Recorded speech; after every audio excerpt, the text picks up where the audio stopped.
Over the past decade, indie games have grown massively in the amount they're getting made and played, and this isn't just a result of whatever's getting people mad about AAAs this month. The wider accessibility of development through engines like Unity and Unreal, along with the ability to easily distribute games digitally through storefronts like Steam, have given indies the infrastructure to flourish where they previously couldn't.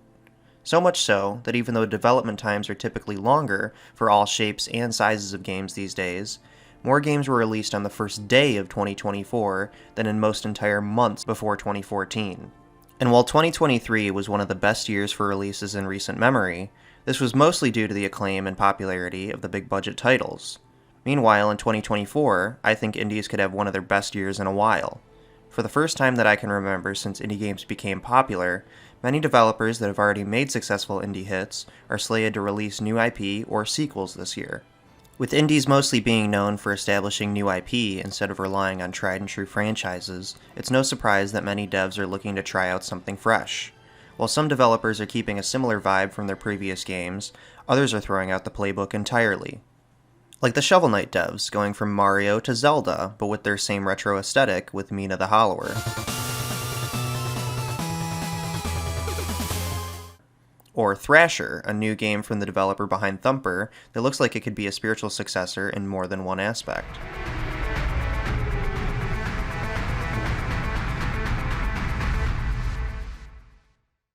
The team behind Wandersong and Chicory is going to keep it wholesome with an RPG based around volleyball in Beastieball.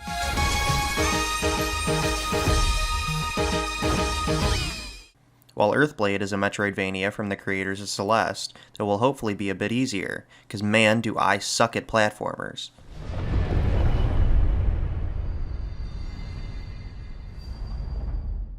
A new top-down roguelite from the Dead Cells devs called Windblown that throws co-op into the mix is also set to release in early access.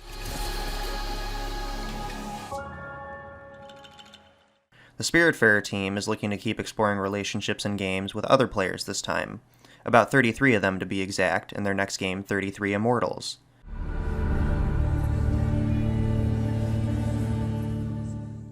The developers behind the Banner Saga trilogy are looking to explore co-op too, with seasonal content in their title Towerborne. Save humanity. And the team behind the Ori games are jumping from platformers to an ARPG in No Rest for the Wicked. But not quite the same.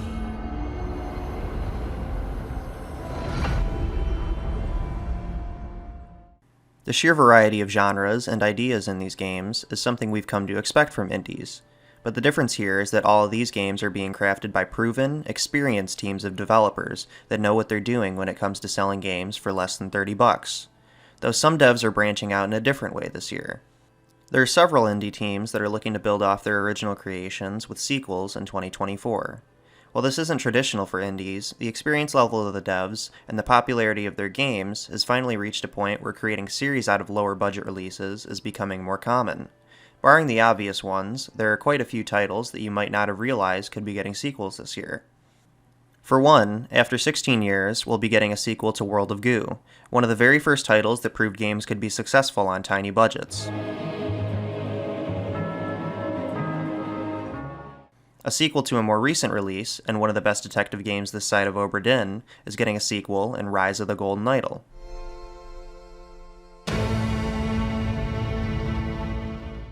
Plus, a spin-off to Crypt of the Necrodancer gets a little more traditional with its rhythm game formula in Rift of the Necrodancer. Close. The Rift of the Necrodancer. Along with all those games, we might also get an early access release of Hades 2, too. I'll be this.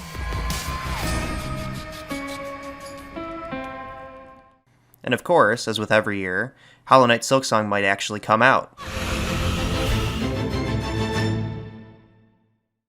Hopefully it doesn't get overshadowed by Cat Quest 3, though.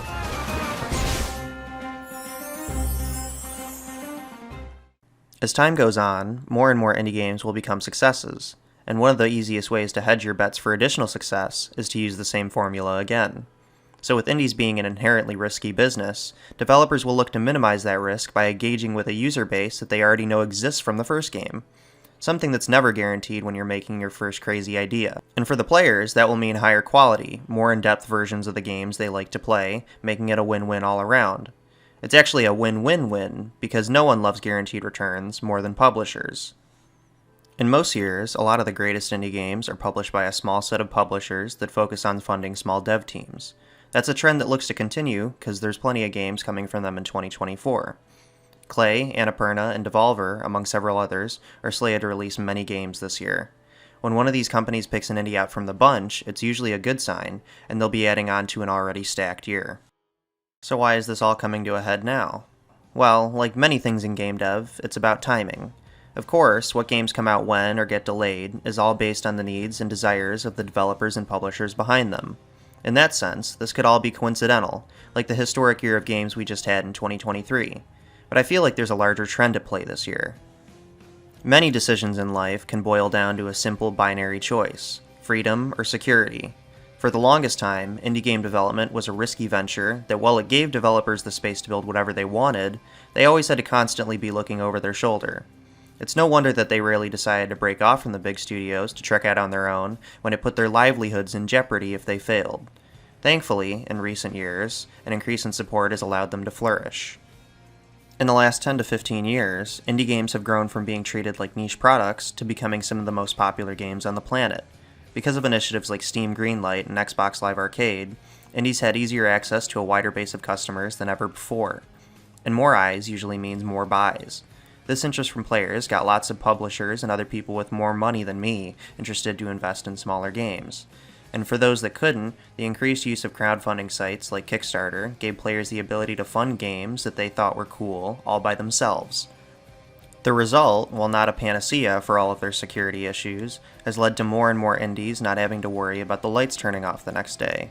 As developments become more financially stable, teams have been able to stick together more consistently to focus on creativity instead of trying to appeal to the widest possible audiences.